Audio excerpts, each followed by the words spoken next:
അങ്ങനെ നമ്മളിന്ന് ഉള്ളിവട ഉണ്ടാക്കാനുള്ള പരിപാടിയാണ്. ആദ്യം 3-4 ഉള്ളി എടുത്ത് അരിഞ്ഞിട്ട് ഉപ്പും ഇട്ട് മിക്സ് ചെയ്ത് വെക്കണം. അതിനുശേഷം ഇച്ചിരി മൈദാപ്പൊടി ഇട്ട് 1 ടേബിൾ സ്പൂൺ, അതിൻ്റെ കൂടെ തന്നെ 2 സ്പൂൺ അരിപ്പൊടി ഇട്ടിട്ട് ഒന്ന് മിക്സ് ചെയ്ത്, കുറച്ച് മുളക് പൊടി കളറിന് വേണ്ടി കുറച്ച് മുളക് പൊടിയും കൂടെ ഇട്ട് മിക്സ് ചെയ്തു. അതിൻ്റെ കൂടെ കുറച്ച് ഗരം മസാല സ്വല്പം ഇട്ടിളക്കി. ഇനി കുറച്ച് ജീരകം അതും കൊണ്ട് അതിൻ്റെ കൂടെ മിക്സ് ചെയ്തു. കുറച്ച് മഞ്ഞൾപ്പൊടി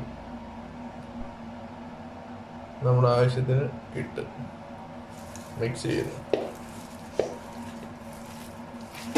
കുറച്ച് കുരുമുളക് പൊടി ഇങ്ങോട്ട് ഇട്ട് മിക്സ് ചെയ്യാൻ പോവാണ്.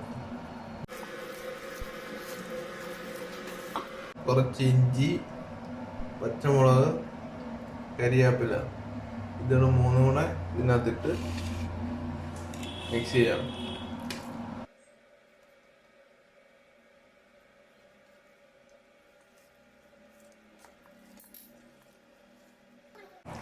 നല്ലപോലെ മിക്സ് ചെയ്തതിന് ശേഷം കുറച്ച് നേരം ആ മസാല ഒന്ന് പിടിക്കാൻ വേണ്ടി വെച്ചേക്കുവാണ്.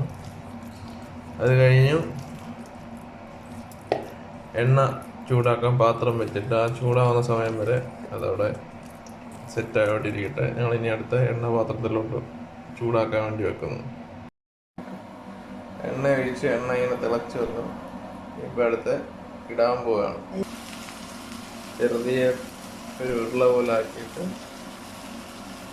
കയ്യിൽ വെച്ചൊന്ന് പരത്തിയിട്ട് വേണം എണ്ണയിലിടാൻ. എന്നുവെച്ചാൽ നഖം വേകണമെന്നുണ്ടെങ്കിൽ കട്ടിക്കൊന്നും പറ്റത്തില്ല.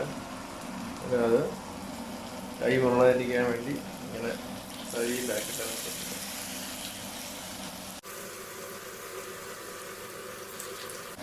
ഒന്ന് മൂക്കുമ്പോൾ ഒന്ന് മറിച്ചിട്ട് 2 സൈഡും മൊരിഞ്ഞെടുക്കും.